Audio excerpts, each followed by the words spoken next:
So, are you happy? Do you feel good about yourself and what you've done? 'Cause you got exactly what you wanted. My sweet, innocent Welkin finally got nerfed, and look at how they massacred my beautiful baby boy!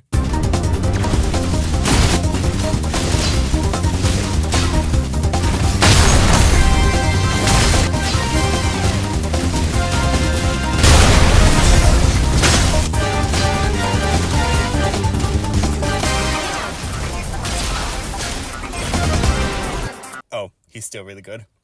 Jokes aside, I actually agree with most of the changes made to him.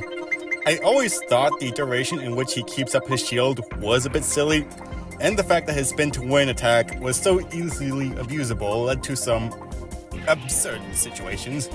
I am miffed that they snubbed his combo damage though. He's a melee specialist. Why dial back the very thing he's built for? But in practice, it doesn't actually change much. At this point in the game's life, most people know how to escape combo chains, so most of your melee damage is going to come from chasing them down with your opening attack. In fact, I suspect the nerf was a sacrificial play, a way for the developers to point and say, "See, we did nerf the damage just like you wanted," in order to satiate the witch hunts in the community. I feel like Welkin gets too much of a bad rap, and still does. There's still people complaining that he's overpowered.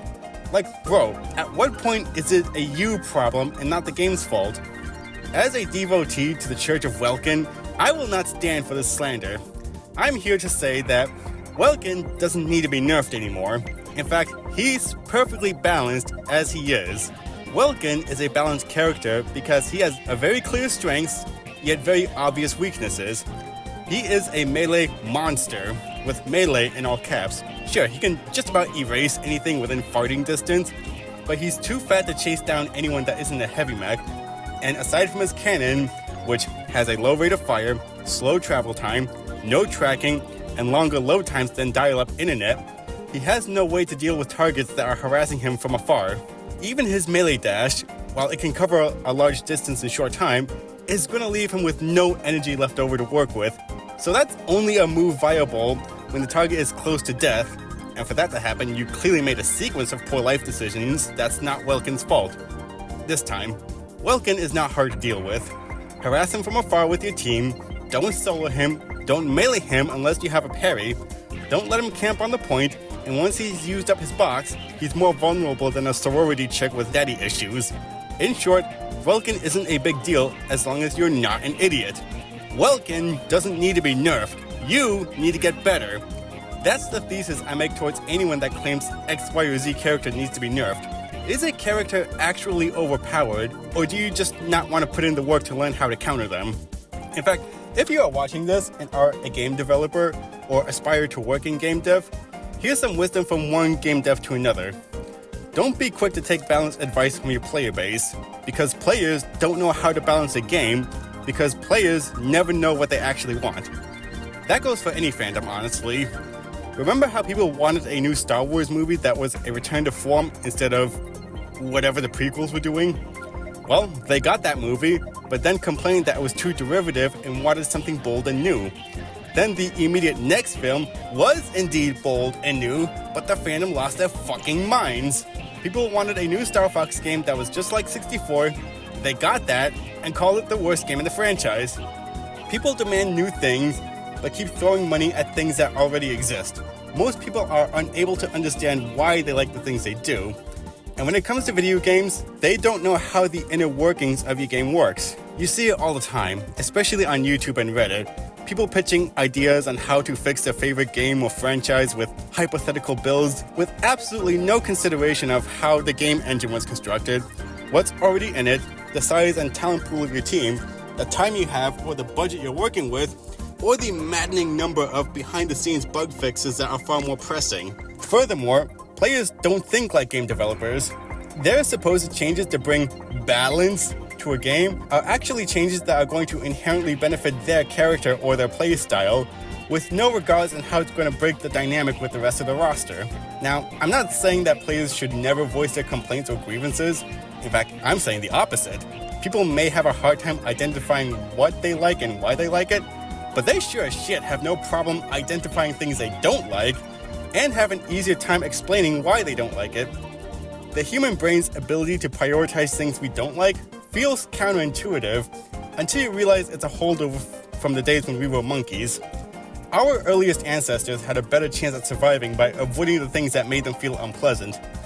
Maybe I shouldn't eat the berries that made me puke out my intestines. Maybe I shouldn't pet that cute fluffy animal after I bit my fingers off. Maybe I should stop mating with Cheryl because my nads have been itchy ever since.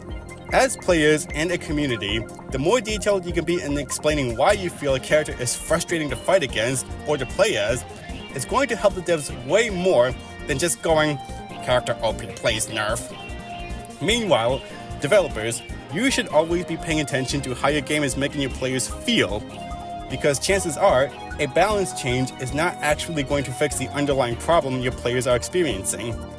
Maybe it's something about the underlying systems that's causing the problem, or any number of things, but paying too much attention to blanket balance complaints will just make you miss the forest for the trees. So, players, continue to vent any frustrations, complaints, and criticisms about the game of your choice. If enough people agree with you, then eventually the devs will notice it as well and do their best to address the issue in their own way. You gotta have trust in your devs. They want you to enjoy the thing they spent 5 years working on, and they probably want to keep working on it. So, as long as they have good leadership and management behind them, your issues will eventually be resolved. However, you might want to exercise restraint when continuing to provide solutions. You don't need to type up an entire scholarly essay on what you would do if you were magically in charge of a studio under impossibly good circumstances. But if you absolutely have to get your ideas out there, then please at least be mindful of the conditions it takes to create and change a game. Making games is hard. Making a multiplayer competitive game is even harder.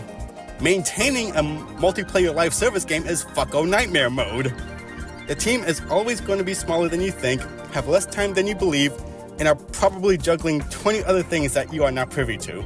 But above all else, when voicing your criticisms or solutions, don't be an absolute cunt about it. If you go out of your way to insult the devs, their friends, co-workers, and family, they'll just straight up ignore you, no matter how good or correct your points are, because no one wants to voluntarily please an asshole. It's really tough when you get a piece of criticism that you actually agree with, but you think it was exposed in an incredibly insensitive and rude way, because you never want to reward harassment like that. You want to know who said that? One of the co-writers of Ruby, and the lesson behind that Greek tragedy of a show should spell itself out.